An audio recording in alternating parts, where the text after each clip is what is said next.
Big boss ಮನೆಗೆ ಬಂದ ಮೊದಲ ದಿನವೇ ಭರ್ಜರಿ ಟ್ವಿಸ್ಟ್. ವೀಕ್ಷಕರೇ, ಮನೆಗೆ ಬಂದ ಕಂಟೆಸ್ಟೆಂಟ್ಗಳಿಗೆ ಬಿಗ್ ಬಾಸ್ ಬಿಗ್ಗೆಸ್ಟ್ ಟ್ವಿಸ್ಟ್ ಅನ್ನ ಕೊಟ್ಟಿದ್ದಾರೆ. ಅದೇನಪ್ಪ ಅಂತೀರಾ?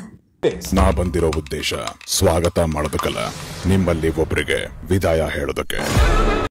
ಹೌದು ವೀಕ್ಷಕರೇ, ಹಾಯ್ ಹೇಳೋಕ್ಕೂ ಮುನ್ನವೇ ಬಾಯ್ ಹೇಳೋದು ಇದೇ ಮೊದಲ ಬಿಗ್ ಬಾಸ್ನಲ್ಲಿ.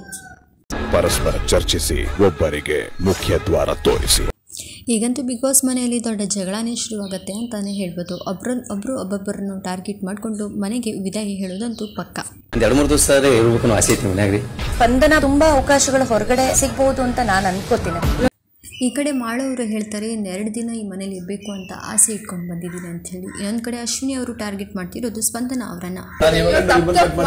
ಫೇಮಸ್ ಆಗೋದು ಒಂದಿರುತ್ತೆ. ಇನ್ನೊಂದು ಕಡೆ ಜಾನ್ವಿ ಅವರು ಹೇಳ್ತಾರೆ ಸೋಷಿಯಲ್ ಮೀಡಿಯಾದಲ್ಲಿ ತಪ್ಪು ಮಾತನಾಡಿ ಫೇಮಸ್ ಆಗೋದು ಅದು ಸಾಧನೆ ಅಲ್ಲ ಅಂತ ಹೇಳಿ. ನಿಜ ಹೇಳಬೇಕು ಅಂದರೆ ಅವಳು ತಪ್ಪು ಮಾತನಾಡಿದ್ರು ಸಹ ಕನ್ನಡದಲ್ಲೇ ಬ್ಲಾಗ್ ಮಾಡ್ತಾಳಲ್ಲ, ಅದೇ ಗ್ರೇಟ್. ಇವಾಗ ಸದ್ಯಕ್ಕೆ ಡೇಂಜರ್ ಝೋನಲ್ಲಿರೋದು ರಕ್ಷಿತಾ, ಮಾಳು ಹಾಗೂ ಸ್ಪಂದನ ಸೋಮಣ್ಣ. ಒಬ್ಬರಿಗೆ ಗುಡ್ ಬೈ. ಬಿಗ್ ಬಾಸ್ ಇಂದು ರಾತ್ರಿ 9:30ಕ್ಕೆ.